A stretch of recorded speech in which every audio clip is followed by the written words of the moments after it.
Hello दोस्तों, मैं प्रियंका स्वागत करती हूँ आपका अपने परिवार टीचर सक्सेस चैनल में। आई होप आप सभी लोग बहुत बढ़िया होंगे, पॉजिटिविटी से भरे हुए होंगे और जितना भी आपका स्टडी का टाइम टेबल आपने सेट कर रखा है डेली फॉलो कर रहे होंगे, डेली कुछ नया सीख रहे होंगे।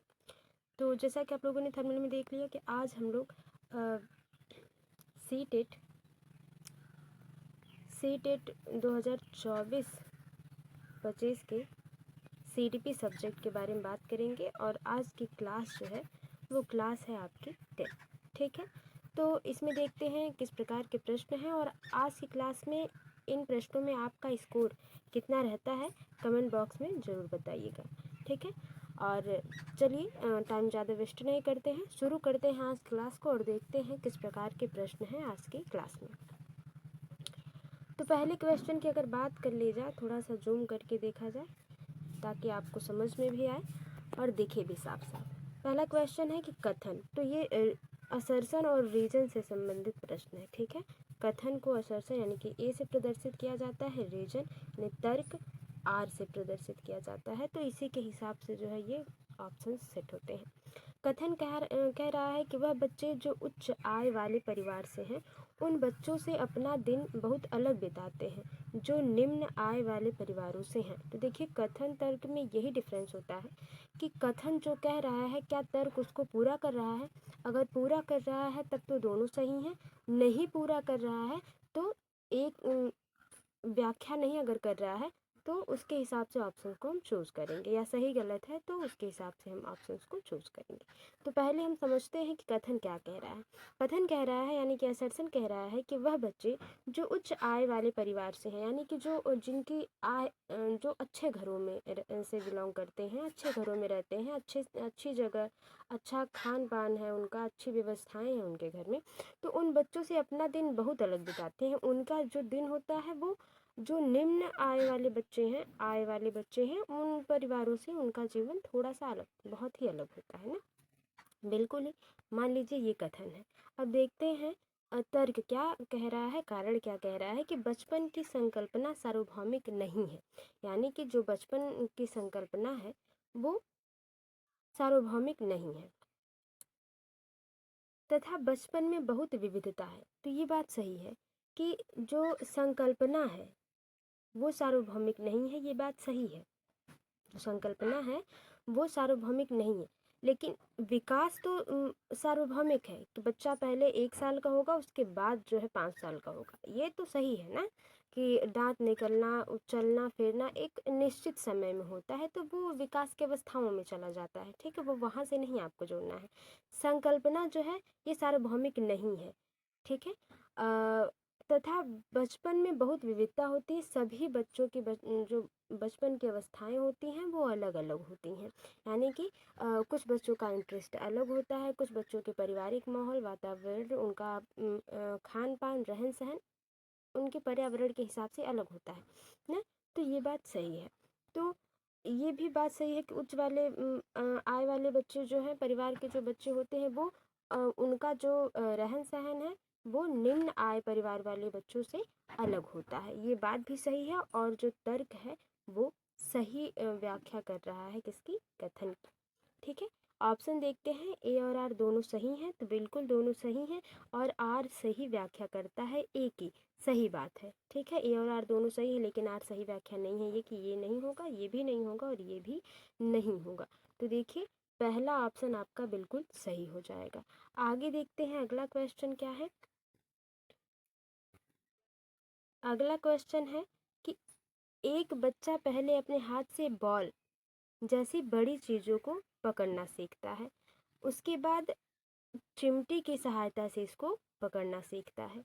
ठीक है, जैसे मटर उठाना सीखता है या कोई भी चीज़ें, पहले बड़ी चीज़ों को पकड़ना सीखता है उसके बाद छोटी चीज़ों को, ताकि वो अपने मांसपेशियों को केंद्रीकरण में ला सके, अपने कंट्रोल में ला सके ना।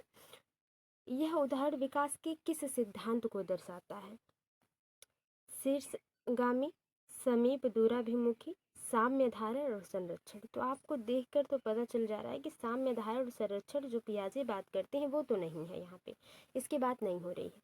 यही दो जो हैं वो सही होंगे। इन दोनों में कौन सा सही होगा इसकी बात करते हैं।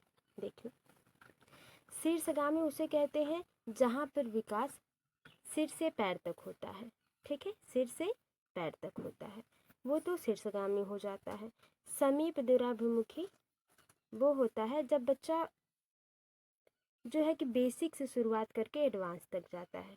ठीक है, तो वो समीप दूराभिमुखी है, यानी कि पहले बड़ी चीज़ों को पकड़ने में आसानी होती है, छोटी चीज़ों को नियंत्रण करने में आसानी नहीं होती है, बच्चों में थोड़ी सी मुश्किल होती है। तो बच्चा जैसे जैसे विकसित होता है, जैसे जैसे विकासशील की प्रक्रिया में रहता है, वैसे वैसे बच्चा चीज़ों को कंट्रोल करना सीखता है, समझना सीखता है कि मैं इस तरह से इसको पकड़ूंगा, नहीं इस एंगल से पकड़ूंगा तो चीज़ें मुझे अच्छे से। तो आई होप आप समझ पा रहे होंगे। तो दूसरे का जो सही ऑप्शन हो जाएगा, दूसरा ऑप्शन बिल्कुल सही सही हो जाएगा, समीप दूराभिमुखी। नाम से ही पता चल रहा है कि पहले समीप, जो समीप उसके बाद दूर, यानी कि पहले आसान चीज़ें होंगी, उसके बाद जटिल चीज़ों पर बच्चा क्या करेगा, कार्य करेगा। तो ये बात रही फिलहाल। अगले क्वेश्चन पे चलते हैं। तीसरा क्वेश्चन है कथन। कथन और असर्शन और रीजन से ये भी है। ठीक है, क्या है क्वेश्चन कि बच्चे अपने समाज के बारे में जानकारी, कौशल, मूल्य और रीतियां केवल अभिभावकों से ही सीखते हैं। कथन क्या कह रहा है, कथन कह रहा है कि जो बच्चे समाज में, जिस समाज में रहते हैं वहाँ पे सिर्फ वो अपने माता पिता से ही सीखते हैं, जो भी चीज़ें सीखते हैं। तो ये गलत है, केवल अभिभावक से नहीं बल्कि समाज से भी, अपने दोस्तों से, अपने कुछ करके सीखते हैं बच्चे, कुछ गलतियाँ करते हैं उससे सीखते हैं ये चीज़ें। अपने स्कूल में, अपने परिवार के आसपास पड़ोस से, अपने वातावरण से, इन सारी चीज़ों से बच्चा सीखता है। सिर्फ माता पिता या अभिभावकों से नहीं, कुछ अपने अनुभव से भी व्यक्ति जो है सीखता है, बच्चा सीखता है। तो ये तो सही नहीं है। बच्चों का समाजीकरण, यानी कि जिस समाज में वो रहता है, एक सरल व रैखिक प्रक्रिया है। तो देखिए, रैखिक प्रक्रिया ऐसी होती है। तो समाज, किसी भी समाज में एक प्रकार के लोग नहीं रह सकते। अपितु एक ही घर में अगर 4 लोग हैं तो उन चारों लोगों की विभिन्नताएं, व्यवहार और बहुत विभिन्नताएं होंगी, चाहे वो व्यक्तित्व में हो, व्यवहार में हो, या उनकी संरचना में हो, उनकी तर्क वितर्क सोचने की क्षमता में हो। तो ये सरल व रैखिक प्रक्रिया नहीं है, बल्कि ये एक सरल से जटिल या जटिल से सरल की प्रक्रिया हो सकती है। यानी तो तीसरे का जो सही ऑप्शन हो जाएगा वो चौथा हो जाएगा। ए और आर दोनों गलत है। चौथा ऑप्शन आपका बिल्कुल सही हो जाएगा, ए और आर दोनों गलत है। अगला क्वेश्चन है कि किस अवस्था में बच्चे वस्तु अस्थायित्व की समझ तो बना लेते हैं, परंतु यह नहीं समझ पाते कि क्रियाएं परिवर्तनीय हैं और उनके निर्णय चीज़ों की मौजूदा दिखावटी पर निर्भर करती है। ठीक है, ऑप्शन है संवेदी चालक, पूर्व संक्रियात्मक, मूर्त संक्रियात्मक, अमूर्त संक्रियात्मक। तो देखिए, ये पियाजे के संज्ञानात्मक सिद्धांत से लिया गया है, जैसा कि आप क्वेश्चन को देख कर ही समझ पा रहे होंगे। तो हम पहले बात करते हैं कि क्वेश्चन में क्या कहा जा रहा है। क्वेश्चन में कहा जा रहा है कि वह कौन सी अवस्था है जिसमें बच्चा वस्तु अस्थायित्व की समझ बना लेता है। यह समझ लेता है कि जो वस्तु है ये अस्थाई है। यानी कि अगर ये मेरे सामने, जैसे एक छोटा सा बच्चा है, उसके सामने एक बॉल लेके आया जाए, ठीक है, एक छोटा सा क्या है, बच्चा है, उसके सामने एक बॉल लाते हैं हम, तो ये वो समझ जाता है कि हाँ ये मेरा खिलौना है। और फिर जब हम इसको हटा देते हैं, हम क्या करते हैं, इसको हटा देते हैं, बच्चे के सामने से बॉल को क्या करते हैं, जब हटा देते हैं तो बच्चा रोने लगता है। लेकिन जैसे जैसे बच्चे में विकास होता है, उसकी मानसिक स्थिति बढ़िया होती जाती है, ठीक है, वो समझ लेता है कि अगर बॉल मेरे पास, मेरे सामने नहीं भी है तो भी वह स्थित है, मतलब है, संसार में वो है। जैसे कुछ देरी तक माँ को न देखना, देखकर बच्चा रोने लगता है, ठीक है, कि फिर बच्चा समझ जाता है कि मम्मी कहीं गई हैं और आएंगे ज़रूर। तो ये वस्तु अस्थायित्व है, बच्चा समझ बना लेता है। तो ये कौन सी अवस्था में है, परंतु यह नहीं समझ पाते कि क्रियाएं जो क्रियाएं हैं वो परिवर्तनीय हैं, बिल्कुल। लेकिन बच्चा ये नहीं समझ पाता कि वो जो चीज़ें हैं वो अस्थायी तो अभी तक है, लेकिन आगे चल के वो चीज़ें अस्थायी नहीं हो सकती हैं। हो सकती हैं वो जो बॉल है वो ख़त्म हो जाए, ठीक है। और माँ के बारे में तो कुछ कहना ठीक नहीं है, बड़ा अजीब सा लगता है आप सभी को भी। ठीक है, तो बॉल क्या है, अगर नहीं रहेगा, मान लीजिए बॉल ख़राब हो जाता है या और भी कुछ चीज़ें हो जाती हैं, बॉल खो जाता है ना, तो ये बच्चा समझ नहीं पाता कि ये परिवर्तनीय है। ठीक है, उनके निर्णय चीज़ों की मौजूदा दिखावटी पर निर्भर करती हैं। तो सही बात है, जो बच्चे हैं वो उनके सामने जो चीज़ें हैं उसी के हिसाब से वो निर्णय लेते हैं, उसके आगे पीछे पास्ट फ्यूचर को देखकर वो नहीं समझ पाते, ये चीज़ें नहीं समझ पाते। आई होप आप क्वेश्चन को समझ पा रहे होंगे। अब देखिए, जिसमें वस्तु अस्थायित्व तो बच्चा बना ले लेकिन परिवर्तन को न समझ सके, वो कौन सी अवस्था होगी। अगर हम बात करें पियाजे की चारों अवस्थाओं की, जो कि एकदम सटीक रूप में यहाँ पे ऑप्शंस में दिए गए हैं, संवेदी चालक की बात कर ली जाए, संवेदी पेशी अवस्था यानी सेंसरी मोटर स्टेज की, तो इस ये जो है जन्म से 2 वर्ष होता है, जन्म से 2 वर्ष होता है। ठीक है, पूर्व संक्रियात्मक अवस्था प्री ऑपरेशनल स्टेज जो कि 2 से 7 वर्ष होती है। मूर्त संक्रियात्मक अवस्था कॉन्क्रीट ऑपरेशनल स्टेज जो कि 7 से 11 वर्ष होती है। और लास्ट वाली अमूर्त संक्रियात्मक या फॉर्मल ऑपरेशनल जो है स्टेज होती है, वो 11 से एबव होती है, 11 से एबव होती है। अब देखिए, इसको तो आप समझ पा रहे हैं, यहाँ पर ये वो अवस्था है जहाँ पर व्यक्ति अपने सोच से परे चीज़ों को अमूर्त तरीके से सीख ले, जैसे कि बड़े व्यक्तित्व जैसे हैं, जैसे कि न्यूटन ने जो है नियमों का, न्यूटन के द्वारा नियम जो दिए गए वो क्या है, परिकल्पनात्मक है। ठीक है, वो हाइपोथेटिकल जो है डेडिकेटिव जो है उनकी चीज़ें हैं, सोच है, वो एकदम अपर लेवल पे है। तो ये तो अमूर्त नहीं होगा, क्योंकि बच्चा क्या है, वस्तु अस्थायित्व की समझ पा रहा है, उसका परिवर्तन ही नहीं समझ पा रहा, यानी कि वो ये नहीं समझ पा रहा है कि क से व भी बनाया जा सकता है। ठीक है, उसको लगेगा कि अगर हम ये रख लेते हैं, हटा देते हैं, तो ये व बन जाएगा, और इसको फिर लिख देते हैं तो ये क बन जाएगा, इस तरह से। तो ये परिवर्तन बच्चा नहीं समझ पाता। मूर्त संक्रियात्मक में क्या होता है, बच्चा कंजर्वेशन यानी लॉजिक को समझ लेता है। ठीक है, उदाहरण से नियम को समझ लेता है, वर्गीकरण कर पाता है। ठीक है, सीरीज में चीज़ों को लगा पाता है, जैसे कि असेंडिंग ऑर्डर, डिसेंडिंग ऑर्डर, और डिसेंटर कर पाता है, विकेंद्रीकरण चीज़ें कर पाता है। पूर्व संक्रियात्मक अवस्था में बात कर ली जाए, तो बच्चा जो क्या होता है, इसी में बच्चा क्या होता है, सिंबॉलिक होता है, सिंबल को देख के जानता है कि ये चीज़ें मेरी हैं। ठीक है, सिंबॉलिक होता है। ईगो सेंट्रिक होता है, मतलब ये वस्तु अगर मुझे चाहिए तो बिल्कुल चाहिए ही। ठीक है, और इसमें विकेंद्रीकरण नहीं होता है, बच्चा व से क नहीं बना सकता, क से व नहीं बना सकता, बच्चा ये नहीं, मतलब परिवर्तन को बच्चा जो है यहाँ पे नहीं समझ पा रहा है। ठीक है, जो कि क्वेश्चन में दिया गया है। ठीक है, और आधा अधूरा तर्क बताता है बच्चा, और संरक्षण की कमी होती है, बच्चा चीज़ों को बहुत देरी तक स्टोर नहीं कर पाता है। ठीक है, और इसमें यही सारे काम है कि वो गुड़िया को सिलाता है, उसको नहलाता है, चाहे बच्चा हो या बच्ची। ठीक है, तो संवेदी में तो बच्चा एकदम छोटा है, दिशा निर्देशित व्यवहार करता है, इमिटेशन करता है, अनुकरण करता है बच्चा। ठीक है, ये सारी चीज़ें तो बहुत ही लो जो शुरुआती स्तर है बच्चे का। तो वस्तु अस्थायित्व तो समझ पा रहा है लेकिन परिवर्तन नहीं समझ पा रहा है, तो दूसरा ऑप्शन आपका बिल्कुल सही हो जाएगा। ठीक है, आगे देखते हैं अगला क्वेश्चन। पूर्व संक्रियात्मक अवस्था के बच्चों के लिए शिक्षक को, यानी कि जो बच्चे पूर्व संक्रियात्मक अवस्था, देखिए यहाँ पे शिक्षक के बारे में पूछा जा रहा है, पियाजे जी के बारे में नहीं पूछा जा रहा है। तो पूर्व संक्रियात्मक यानी कि कौन सी अवस्था होगी, 2 से 7 वर्ष की अवस्था होगी। तो इसमें मूर्त संसाधनों व बहुत से दृश्य श्रव्य सामग्री का प्रयोग करना चाहिए। ठीक है, जटिल पदानुक्रम संबंधों को दिखाते हुए चित्रों का प्रयोग करना चाहिए, जटिल चीज़ों को नहीं दिखाना चाहिए भाई। अमूर्त समस्याओं पर काम करने के लिए कहना चाहिए, जो बच्चा मूर्त जो सामने है वो चीज़ें अच्छे से एक्सप्लेन ही नहीं कर पा रहा है, तो जो चीज़ें सामने नहीं होंगी उसको कैसे एक्सप्लेन करेगा, ये तो सही नहीं है। परिकल्पनात्मक सोच अमूर्त अवस्था में होती है।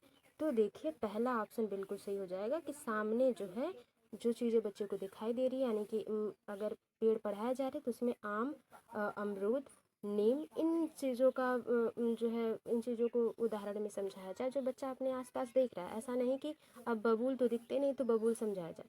हाँ, कई क्षेत्रों में बबूल की संख्या बहुत ज़्यादा है, लेकिन अब उसकी गाँव में गांव में भी बहुत पेड़ पौधे होते हैं, वहाँ पर भी उनकी जो है कमी है। तो अब जो नए बच्चे होंगे, नई जनरेशन, वो बबूल को नहीं समझ पाएंगे, क्योंकि अब उदाहरण के तौर पे वो अपने आसपास पड़ोस में देख ही नहीं पा रहे हैं।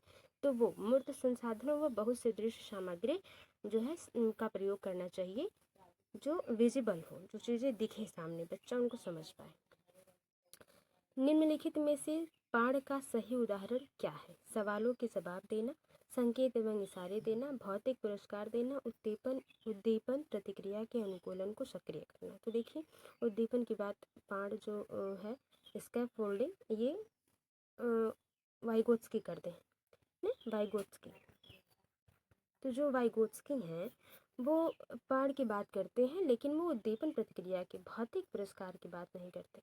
लेकिन इसमें पाठ का मतलब ये है कि जहाँ पर बच्चा क्या कर रहा है कि कोई चीज़ सॉल्व कर रहा है, कोई क्विज है या कोई क्वेश्चन है, बच्चा सॉल्व कर रहा है, उसको थिंकिंग कर रहा है, लेकिन वो उसके पूरे जो उसका पूरा सोल्यूशन है सही वाला, उसको सॉल्व नहीं कर पा रहा है।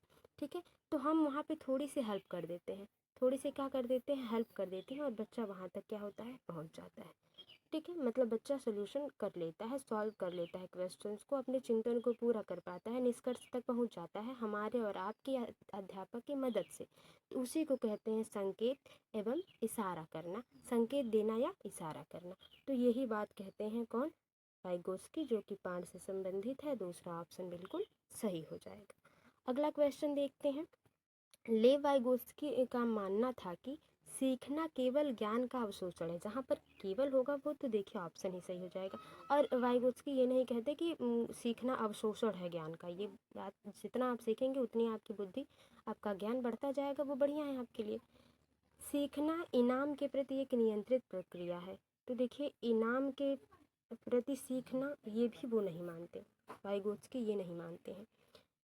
ज्ञान को शिक्षकों द्वारा विद्यार्थियों को निष्क्रिय तरीके से नहीं, बच्चा अगर सक्रिय होकर चीज़ों को सीखेगा तभी सही होगा। ऑप्शन सबसे बढ़िया जो ऑप्शन होगा वो चौथा बचा। देखिए वो कितना सही है कि ज्ञान व सहनिर्माण, जो बच्चा ज्ञान जहाँ से आसपास पड़ोस, उसके माता पिता, उसके दोस्त, उसके आसपास पड़ोस से, वातावरण से, उसके अध्यापक से, किताबों से, पत्र पत्रिकाओं से भी, जहाँ से भी बच्चे को ज्ञान मिल रहा है, उसका वो सह निर्माण, खुद से उसका निर्माण कर रहा है। उस क्षेत्र, जिस भी क्षेत्र में बच्चा होता है, जो बच्चे की स्वतंत्र रूप से कार्य करने व दूसरों की मदद करने में मदद करते हैं। ठीक है, यानी कि बच्चा जो है स्वतंत्र रूप से उन चीज़ों को कर पाता है, ज्ञान को सक्रिय तरीके से ले पाता है, वो सही ऑप्शन हो जाएगा। जहाँ पर बच्चा सक्रिय है, ठीक है, खुद का निर्माण, खुद के ज्ञान का निर्माण कर रहा है, जिस भी क्षेत्र में बच्चा है स्वतंत्र रूप से, तो ये सबसे सही ऑप्शन हो जाएगा, जो कि वाइगोत्स्की के साथ साथ कई मनोवैज्ञानिक ये बात मानते हैं। तो चौथा ऑप्शन सबसे पॉजिटिव है और यही सही होगा। देखिए, 8वां क्वेश्चन है कि लॉरेंस कोहलबर्ग द्वारा प्रतिपादित नैतिक विकास के किस स्तर पर व्यक्ति यह तर्क करते हैं कि मानवाधिकार व न्याय सबसे जरूरी है, भले ही वह सामाजिक कानून के खिलाफ हो। ऑप्शन है आज्ञा, ये ऑप्शंस नहीं है, ये वाले ऑप्शन है। आज्ञा पालन एवं दंड अभिविन्यास, अच्छा लड़का अच्छी लड़की अभिविन्यास, अधिकारिता एवं सामाजिक क्रम व्यवस्था अभिविन्यास, सार्वभौमिक नैतिक सिद्धांत अभिविन्यास। देखिए, लॉरेंस कोहलबर्ग द्वारा जो है 3 चरण तथा उनके 6 स्तर दिए गए हैं, जो कि आपको पता है। ठीक है, तीनों चरण की अगर बात कर ली जाए, ये स्तर दिया गया है। ठीक है, तीनों चरण की अगर बात कर ली जाए तो पहले तो है नैतिक तर्क है, दूसरे में नैतिक दुविधा आती है, तीसरे में जो है आपका, अच्छा, नैतिक तर्क हो गया, जिसमें से बच्चा तर्क के आधार पर डिसीजन लेता है। ठीक है, उसके बाद स्तर, चरण की बात है, चरण स्तर जो है, लेवल जो है, एक तो ये है कि पूर्व पारंपरिक स्तर, ठीक है, उसके बाद उत्तर पारंपरिक स्तर या पारंपरिक स्तर। ठीक है, उत्तर पारंपरिक स्तर तो इसी में आ जाता है, जिसमें कि प्री ऑपरेशनल लेवल है, कन्वेंशनल लेवल है, सॉरी। ठीक है, पूर्व पारंपरिक स्तर है, फिर पारंपरिक स्तर है, फिर उत्तर पारंपरिक स्तर है। अगर स्तर की बात कर ली जाए तो यहाँ पे जो इनके नियम हैं, जिनके दो दो नियम हैं, यानी 3 चरण और उनके दो दो स्तर, तो पूर्व पारंपरिक स्तर जो है वो 4 से 10 वर्ष के बच्चों में है। ठीक है, और 10 से 13 वर्ष पारंपरिक स्तर है, ठीक है, और 13 से प्लस या 13 से एबव जो है वो उत्तर पारंपरिक में आते हैं। तो देखिए क्वेश्चन क्या पूछ रहा है कि वहाँ पर मानवाधिकार व न्याय सबसे जरूरी है, भले वह सामाजिक कानून में हो या न हो या खिलाफ हो। यानी कि जैसे हिंज जिसकी वाइफ की तबीयत नहीं ठीक होती है उसकी, तो दवा लेना रहता है, तो वो ज़्यादा उसके पास पैसे नहीं होते तो वो चोरी करके लाता है, वो अपनी पत्नी को खिलाता है। तो बच्चे में वो व्यक्ति में दुविधा होती है कि चोरी करना भी गलत बात है, अगर चोरी न भी करता हूँ तो मेरे पास पैसे नहीं और मेरी पत्नी की डेथ हो जाएगी। तो इस बीच में जो व्यक्ति है वो उलझा हुआ है। क्या क्या है? उलझा हुआ है। तो यहाँ पर वही बता रहा है कि अगर मानव के अधिकार में, मानव के हित में कोई काम किया जा रहा है तो वो न्याय है, भले ही वह सामाजिक कानून के खिलाफ हो। यानी कि कानून तो ये कहता है कि हमें चोरी नहीं करनी चाहिए, मौलिकता ये कहती है कि चोरी नहीं करनी चाहिए, चोरी मैं करूँगा तो मुझे सज़ा होगी, जो कि एक पहलू ये है। दूसरा पहलू ये भी है कि अगर वो चोरी नहीं भी करता है तो एक तरफ से तो वो सही होगा कि कानून से उसे कोई दंड नहीं मिलेगा, लेकिन उसकी पत्नी की डेथ हो जाएगी, जिससे सबसे बड़ा मानव का उसका अधिकार है, वो कहीं मौलिकता खत्म हो जाएगी ना, कि खुद के लिए या जैसा भी वो जो व्यक्ति है वो दुविधा में है। तो ये किस स्तर में बताया गया है? तो आज्ञा पालन तो नहीं होगा, जहाँ पे बच्चा आज्ञा पालन दंड की वजह से करता है वो होता है, तो क्वेश्चन में ये नहीं है। अच्छा लड़की अच्छा लड़का अच्छा लड़के अभिविन्यास वो होगा जहाँ पे बच्चा दूसरों खुद को अच्छा दिखाने के लिए दूसरों के सामने वो काम करता है, ये भी बात नहीं हो रही है। तो देखिए अधिकारिता एवं सामाजिक क्रम व्यवस्था विन्यास, यहाँ पर ये कहा जाता है कि कानून के हिसाब से ही, सामाजिक कानून के हिसाब से ही कार्य होने चाहिए, भले उसे कुछ भी हो जाए उससे ना। तो यानी कि अगर उदाहरण के हिसाब से समझे हिंज के कि इस नियम के हिसाब से वो उसे चोरी नहीं करना चाहिए, भले ही उसकी वाइफ की डेथ हो जाए, तो ये बात है। लेकिन यहाँ पे क्या है कि कहा जा रहा है कि चोरी कर लो अपनी वाइफ के लिए, भले ही वो तुम्हें कानून की वजह से जुर्म मिलेगा, वो चलेगा। तो ये बात सार्वभौमिक नैतिक सिद्धांत अभिविन्यास में है। चौथा ऑप्शन बिल्कुल आपका सही हो जाएगा। ठीक है, इसके बारे में बहुत ही ये बड़ा चैप्टर है अपने आप में ही, तो इसको हम लोग ऐसे एक एक क्वेश्चन करके हम लोग सॉल्व करते रहेंगे। यहाँ पे आपको समझ में आया होगा आई होप कुछ हद तक। ठीक है, आगे चलते हैं, अगला क्वेश्चन देखते हैं। एक प्रगतिशील कक्षा में अधिगम यानी सीखना, एक प्रगतिशील कक्षा में जहाँ पे सारी चीज़ें सक्रिय रूप से है, वो क्या है? सरल प्रक्रिया है, एक सामाजिक प्रक्रिया है, केवल औपचारिक परीक्षाओं पर प्रतिबंधित नहीं, तो सरल या सामाजिक, दोनों में से कौन सा सही होगा? नौवें का जो सबसे सही ऑप्शन होगा, सरल प्रक्रिया तो है लेकिन सामाजिक जो प्रक्रियाएं होती हैं वो सरल होती हैं अपने आप में ही, तो दूसरा ऑप्शन सही हो जाएगा। देखिए हार्वर्ड गार्डनर के अनुसार निम्नलिखित में से कौन सा कथन सही है? बुद्धिमत्ता को परिभाषित व विकसित नहीं किया जा सकता, हर व्यक्ति में विविध प्रकार की बुद्धिमत्ताएं होती हैं, उपलब्धि या बुद्धिमत्ता का सफल पैमाना है, एक खास वर्ग के व्यक्ति दूसरे वर्गों के व्यक्तित्व से ज़्यादा बुद्धिमान होते हैं। देखिए हार्वर्ड गार्डनर वही हैं जिन्होंने बुद्धि के कई प्रकार बताए हैं, 10 से 12 प्रकार, ठीक है, जिसमें उन्होंने अंतर्वैयक्तिक और बहुत सारी अंतर्वैयक्तिक और अंतर्वैयक्तिक बहुत ज़्यादा जो है डिफ़िकल्ट नहीं है, लेकिन क्वेश्चन इस तरह से घुमा के पूछ देता है कि तो थोड़ा सा उलझन हो जाती है वहाँ पे स्टूडेंट्स। लेकिन यहाँ पे अंतर्वैयक्तिक नहीं पूछा गया, सिर्फ पूछा गया कि हार्वर्ड गार्डनर के अनुसार क्या सही है। तो वो बुद्धिमत्ता को परिभाषित नहीं कर सकता, ये बात तो वो नहीं कह रहे हैं। वो ये सबसे सटीक ऑप्शन हो जाएगा 10वें का कि हर व्यक्ति में विविध प्रकार की बुद्धिमत्ताएं होती हैं, ये ही सोचकर उन्होंने 10 से 12 जो है अपने नियम बताए थे। ठीक है, भाषाई बुद्धि, संगीत बुद्धि, ये सारी चीज़ें उन्होंने बताई हुई थी, जो कि सीटेट में 10 से संबंधित क्वेश्चन पूछा जाता है। ठीक है, और सबसे ज़्यादा अंतः और अंतर्व्यक्ति से पूछा जाता है। तो ये बात रही हार्वर्ड गार्डनर की, इन्होंने ही बताया कि हर व्यक्ति में जो बुद्धिमत्ताएं बुद्धि है वो विविध प्रकार की है, अनेक प्रकार की है। फिलहाल अगला क्वेश्चन है हम लोगों का, राष्ट्रीय शिक्षा नीति 2020 पूरे देश के लिए प्राथमिक स्तर पर किस भाषा को निर्देश के माध्यम से प्रस्तावित करती है? यानी कि जो 2020 शिक्षा नीति आई है, राष्ट्रीय शिक्षा नीति आई, तो उसमें क्या सबसे प्राथमिक स्तर जो छोटे बच्चे 1 to 5 के लिए प्राथमिक स्तर पे सबसे कौन सा सबसे भाषा के निर्देश में सबसे ज़्यादा अच्छा है प्रस्ताव रखा गया है? हिंदी, अंग्रेजी, संस्कृत तो मातृभाषा, क्योंकि हमारे भारत में कई बोलियाँ बोली जाती हैं, कई भाषाएं बोली जाती हैं, कई उपभाषाएं बोली जाती हैं। तो जो भी जिस क्षेत्र में रहता है उसे उसी क्षेत्र में जो है पढ़ाना लिखाना आवश्यक है, कम से कम प्राथमिक स्तर तक। तो ये बात आपका चौथा ऑप्शन बिल्कुल सही हो जाएगा। अगला है कि बैठने की व्यवस्था में लचीलापन, यानी कि जैसे एक सीरीज में बच्चों को बैठाया जाता है स्कूल में या कहीं पर भी, उसमें अगर लचीलापन यानी कि बच्चा अपने हिसाब से कहीं से भी उठ बैठ सकता है, बिना लाइन के भी उठ बैठ सकते हैं, ये सारी चीज़ें। अधिगमकर्ताओं का समूह में कार्य करना की कक्षा कक्ष की विशेषता, यानी बच्चा एक लाइन में न बैठकर, बच्चे एक गोले में बैठकर एक समूह में एक दूसरे के सामने बैठकर चीज़ों को बात करें, ठीक है, डिस्कस करें चीज़ों को। तो ये किस कक्षा कक्ष की विशेषता है? व्यवहारवादी या सामाजिक संरचना वादी कक्षा कक्ष, शिक्षक केंद्रीय? तो शिक्षक केंद्रीय तो है नहीं, शिक्षक केंद्रीय अगर होता तो वो लाइन से ही बिठाया जाता, जो कि अभी है हमारे अधिकतर स्कूलों में ये चीज़ें हैं। पाठ्य पुस्तक केंद्रित, यहाँ पे इसका कोई मतलब नहीं है। दो ऑप्शन आपके बचते हैं, व्यवहारवादी या सामाजिक संरचनावादी। तो बिल्कुल देखिए, जहाँ पर बच्चा गोला बना के बैठेगा, समूह में बैठेगा, यहाँ पे बच्चा है, यहाँ पे ये सारे एक दूसरे की तरफ देखते हुए बातें करेंगे, डिस्कस करेंगे। तो ये सामाजिक संरचनावादी है। क्या है? सामाजिक संरचनावादी है। दूसरा ऑप्शन आपका सही हो जाएगा। आगे देखते हैं अगला क्वेश्चन।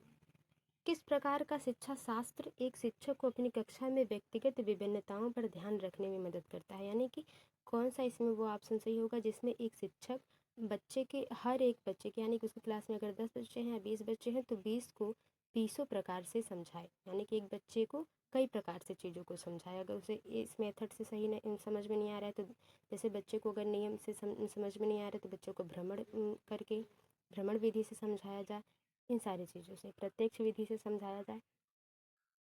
तो देखिए, मानकीकृत यानी एक समान शिक्षा तो सभी बच्चों में नहीं चलेगी। पूरी तरह से परीक्षाओं पर केंद्रित नहीं होना है, पूरी तरह से पाठ्य पुस्तकों पर केंद्रित। संलग्न संदर्भित, देखिए संलग्न संदर्भित ही सही हो जाएगा, जहाँ पर बच्चा अपने हिसाब से संलग्न होकर चीज़ों को सीखेगा। बिल्कुल। चौथा 14th क्वेश्चन है कि राष्ट्रीय शिक्षा नीति 2020 के अनुसार मूल्यांकन का उद्देश्य क्या है? मूल्यांकन, हम जैसे बच्चे को देखते हैं कि बच्चा अब तक कितना सीखा है। अगर एक चैप्टर पढ़ा दिया गया या कोई चीज़ सिखा दी गई तो उस सीखने में बच्चे ने कितना सीखा है, जो भी सिखाया गया है, तो उसका क्या उद्देश्य है, उसको मापने का, रखने का क्षमता का परीक्षण। तो ये तो ऑप्शन ही गलत है, मुझे लग रहा है मैंने ये टाइपिंग में ही थोड़ी सी प्रॉब्लम हो गई है, तो उसको छोड़ते हैं, आगे देखते हैं। पुनरुत्पादन में याद रखने की क्षमता को नापना, नहीं, याद रखने की क्षमता को नापना नहीं, याद नहीं चीज़ों को। बच्चों को सीखने की प्रक्रिया में मदद करना, तुलना नहीं करना है। तो तीसरा ऑप्शन यहाँ पे सबसे सही हो जाएगा कि बच्चा जो है जितना भी सीख रहा है वो उसमें मदद करना है, और मदद करके बच्चे को और सीखने के लिए प्रोत्साहित करना, ये बात कह रहा है राष्ट्रीय शिक्षा नीति 2020। अगला और लास्ट क्वेश्चन, समावेशन का क्या अर्थ है? सभी विद्यार्थियों को उनकी सामाजिक पहचान से निरपेक्ष होकर अपनाना, अनुचित प्रयास और अलगाव पैदा करने वाली बाधाओं को अनदेखा करना, भेदभाव को बढ़ावा देना और मतभेदों के प्रति असहिष्णुता रखना, भागीदारी और जुड़ाव के और समान अवसर, यहाँ पे असमान अवसर होगा, ठीक है, असमान, यहाँ पे टाइपिंग में थोड़ी सी गलती, उसके लिए मैं बहुत बहुत सॉरी हूँ। तो ये भी नहीं होगा। देखिए, अनुचित प्रयास नहीं करना है, अलगाव पैदा करने में बाधाओं को अनदेखा नहीं करना है, बल्कि उन्हें देख के अच्छे से समझा बुझा के बच्चों को रखना है कि कोई भी बच्चा अलग नहीं होता। सबसे सटीक ऑप्शन पहला हो जाएगा कि सभी विद्यार्थियों में, चाहे वो किसी भी क्षेत्र से, किसी भी राज्य से, कहीं से भी आया हो, उनकी सामाजिक पहचान के साथ निरपेक्ष होकर उन्हें अपनाना और चीज़ों को सिखाना। पहला ऑप्शन आपका बिल्कुल सही हो जाएगा। तो ये थी आज की क्लास, आई होप आपको पसंद आई होगी। अगर आपका 15 में 50 आया है तो बेस्ट ऑफ लक, आप लोग बहुत बढ़िया कर रहे हैं और बहुत बढ़िया करेंगे भी आने वाले एग्ज़ाम्स में। लेकिन अगर आपका नहीं हुआ 15 में 15, तो क्योंकि ये बहुत ही आसान प्रश्न थे, कठिन प्रश्न थे नहीं, तो 15 में 15 आना बहुत ज़रूरी है। नहीं आया या 13 आया तो भी बढ़िया है, लेकिन अगर नहीं आया तो इसी तरह से मेहनत करते रहिए और थोड़ी सी और ज़्यादा मेहनत करिए और इसी तरह से बने रहिए हमारे क्लास के साथ। तो मिलते हैं आपसे अगली वीडियो में, तब तक के लिए bye bye, take care, be positive, be motivated. धन्यवाद।